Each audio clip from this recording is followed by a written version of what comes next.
4 PM news network में दोस्तों आपका स्वागत है। मैं हूं आपके साथ राशिद ज़हीर। नीतीश कुमार के बारे में महीनों से सालों से ये खबरें बराबर आप सुनते हैं, अब गए तब गए, आ गए पलटी मार गए। मैं इस तरह की खबरों से परहेज़ करता हूं। कभी कभी एक आध खबर मैंने बहुत ही ऑथेंटिक अगर मुझे मिली है तो मैंने आपको बता दी, लेकिन मैं आपको बिहार के चुनाव के पहले ये बात आगाह करके जा रहा हूं कि नीतीश कुमार का पलटी और अल्टी को तो छोड़ दीजिए, क्या ये चुनाव आखिरी तो नहीं होगा। उनकी राजनीति खत्म होने के कगार पर है। 4 बातें ऐसी आपके सामने रखने जा रहा हूं दोस्तों, जिनको अगर आप आपस में इंटरकनेक्ट करेंगे तो आपको लगेगा कि बात में कुछ जान है। नीतीश कुमार का यह आखिरी चुनाव है या उनकी राजनीति खत्म है, इसका इंतजाम किसी और ने नहीं किया है, भारतीय जनता पार्टी ने कर दिया।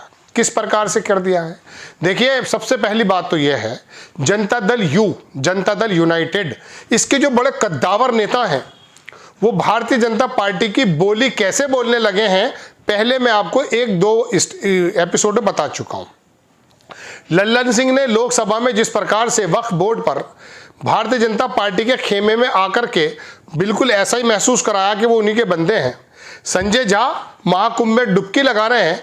पता ये चलता है दोस्तों कि जनता दल यू में यानी कि नीतीश कुमार की पार्टी में, ये समझ लीजिए नीतीश का वर्चस्व वो नहीं रह गया है जो किसी जमाने में था। जब उनकी पार्टी में ही टूट के करीब नेता बीजेपी की भाषा बोलने लगे हैं तो क्या जनता दल यू कमजोर नहीं हुआ है? अंदाजा कीजिए। मैं आपको बता रहा हूं, यह गठबंधन दरअसल नीतीश कुमार की मर्जी से तो है, लेकिन इसका सूत्रधार संजय झा बने। सारी दुनिया जानती है कि वो भारतीय जनता पार्टी के कितने करीब हैं। लल्लन सिंह बड़े शानदार नेता मेरी नज़र में आते थे, आज भी हैं, लेकिन वक्फ बोर्ड पर नीतीश कुमार को धता बताते हुए उन्होंने जिस प्रकार से बीजेपी का समर्थन दिया, तभी पता चल गया था कि जदयू में सब कुछ ठीक नहीं है।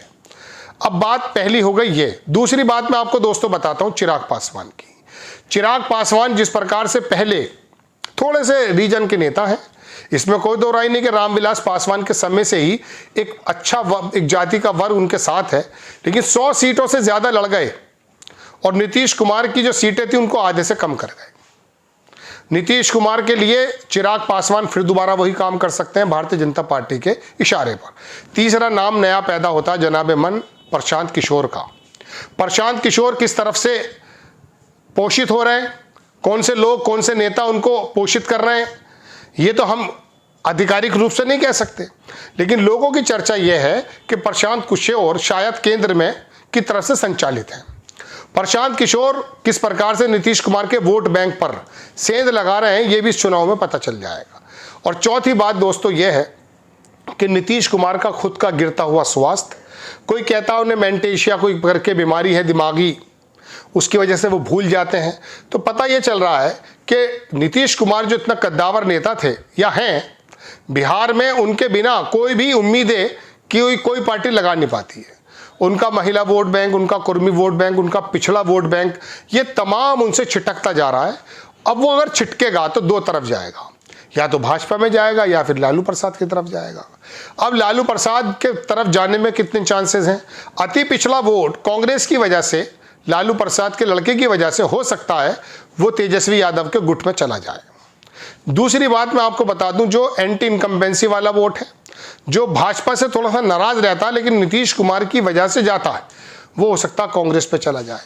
तो अब ये कुल मिला के जो इंतजाम किए हैं भारतीय जनता पार्टी ने या अमित शाह ने या आरएसएस के तंत्र ने, वो बिल्कुल साफ जाहिर है दोस्तों कि वो बिहार जिस प्रदेश में आज तक भारतीय जनता पार्टी अपना चीफ मिनिस्टर नहीं बना पाई है, न फुल बहुमत में आ पाई है, उसका एक सपना है कि हिंदी भाषा में जो भी स्टेट्स हैं वहाँ पर उनकी कम से कम बिहार में सरकार हो जाए। और इसमें कोई दो राय नहीं है कि अभी तेजस्वी यादव और कांग्रेस ने मिलकर के जो डेंट पहुँचाया था, इतना ज़्यादा तो नहीं पहुँच पाया, लेकिन फिर भी 8-10 सीटों का जो डेंट था, पहले तो 38-39 सीटें में से शायद एक आधी सीट रह गई थी गालिबन, सारी की सारी जो है नीतीश कुमार ने और भारतीय जनता पार्टी ने जीत ली थी।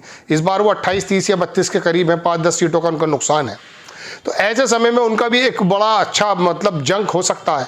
लेकिन बहरहाल भारतीय जनता पार्टी, उड़ीसा में चले जाइए आप, वहाँ बीजू जनता दल, नवीन पटनायक, उनकी किस प्रकार से आपको याद होगा पार्टी को टेक ओवर किया गया, ख़त्म किया गया। आप दूसरी तरफ आ जाइए, आंध्र प्रदेश में वाईएसआर, उनकी पार्टी को किस प्रकार से ख़त्म किया ये भी पूरे देश ने देखा है। मतलब मैं आपको हरियाणा की जजपा की बात करूं, दुष्यंत चौटाला की, या आपको उड़ीसा लेकर चलूं या कहीं और लेकर चलूं, सबसे ताज़ा उदाहरण तो मुंबई का है। आप देखें शिवसेना को किस प्रकार से वहीं से एक आदमी को पैदा करके, शिवसेना के बारे में कोई अंदाज़ा नहीं कर सकता था कि वो टूटेगी, लेकिन किस कदर ज़बरदस्त तरीके से तोड़फोड़ कराई अमित शाह ने, ऐसा आरोप उन पर लगता है। हम अपनी तरफ से तो कह नहीं रहे। तो बहरहाल दोस्तों बात यह है कि इस बार अगले शिंदे, अगले उद्धव ठाकरे, अगले दुष्यंत चौटाला, अगले नवीन पटनायक, अगले वाईएसआर, कितने नाम मैं हर प्रदेश में जाऊंगा आपको नई बात लगी। अगला नाम जो है वो नीतीश कुमार का अगर आप गिन सकते हैं तो गिन सकते हैं। चूंकि हालात ये हो गए बिहार में दोस्तों, ये 4-5 चीज़ें जो मैंने बताई हैं ये भारतीय जनता पार्टी या नीतीश कुमार के गठबंधन को मजबूत करने के लिए नहीं है, और ना ये गठबंधन कांग्रेस को नुकसान पहुंचा रहा है, ना चिराग पासवान वाला फैक्टर, ना प्रशांत किशोर वाला फैक्टर, और ना भारतीय जनता पार्टी के जो आरएसएस के लोग मैं बताने जा रहा हूं उन्होंने जो जमीन पर काम किया है वो दरअसल नीतीश कुमार को सबसे पहले टारगेट कर रहा है। इस बात को नीतीश कुमार भी जानते हैं, लेकिन नीतीश कुमार करें तो क्या करें। जनता दल यू के बड़े बड़े नेता ही जब उनका दामन छोड़ करके भारतीय जनता पार्टी की गोद में बैठने को तैयार हैं और गठबंधन को मजबूती से निभाने के लिए मजबूर कर दे रहे हैं, ऐसा लोग कहते हैं, तो नीतीश कुमार करें तो क्या करें। हाँ, आखिरी काम हो सकता है, एक फाइनल, आप सुनते होंगे फाइनल क्लाइमैक्स, वो अगर नीतीश कुमार कर जाएं, जिसके बारे में आप ये तमाम चर्चाएं महीनों से लोगों के मुंह से सुन रहे हैं, मार दी पलटी, अगर लालू प्रसाद के खेमे में आ गए तो पार्टी तो टूटेगी, ये याद रखिएगा। लेकिन हो सकता है जाते जाते कोई ऐसा आखिरी बॉल पे छक्का मार जाए नीतीश कुमार कि भारतीय जनता पार्टी की उम्मीदें बिहार के अंदर जमींदोज हो जाएं और कांग्रेस और तेजस्वी यादव की पार्टी मजबूत हो जाए। लेकिन तेजस्वी यादव का फिलहाल जो बयान आ रहे हैं उससे कहीं कोई गुंजाइश नज़र मुझे नहीं आ रही। उन्होंने एक नाम दिया, कल या परसों में सुन रहा था, पकड़वा मुख्यमंत्री। पकड़ जानते हैं क्या होती है? पकड़ आप सुनते होंगे कि वो कभी कभी कुछ फिल्में बनती हैं कि कुछ अपहरण कर लिया, कि पकड़ लिया गया, पकड़ कर ली।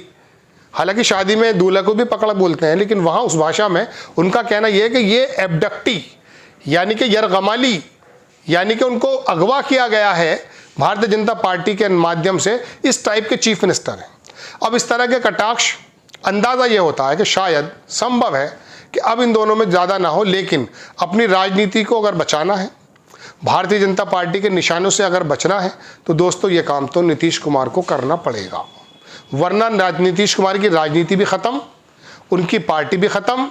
और याद रखिएगा बिहार में जनता दल यू का कोई बहुत बड़ा वर्चस्व नहीं रह जाने वाला है, क्योंकि भारतीय जनता पार्टी ने अपनी तरफ से प्लान के मुताबिक बिसात बिछा दी है। आपको खबर कैसी लगी अपनी राय कमेंट्स बॉक्स में ज़रूर दीजिए। चैनल को सब्सक्राइब कीजिए, शेयर कीजिए। नेक्स्ट टाइम मैं किसी खबर के साथ हाजिर होता हूँ। जय हिंद।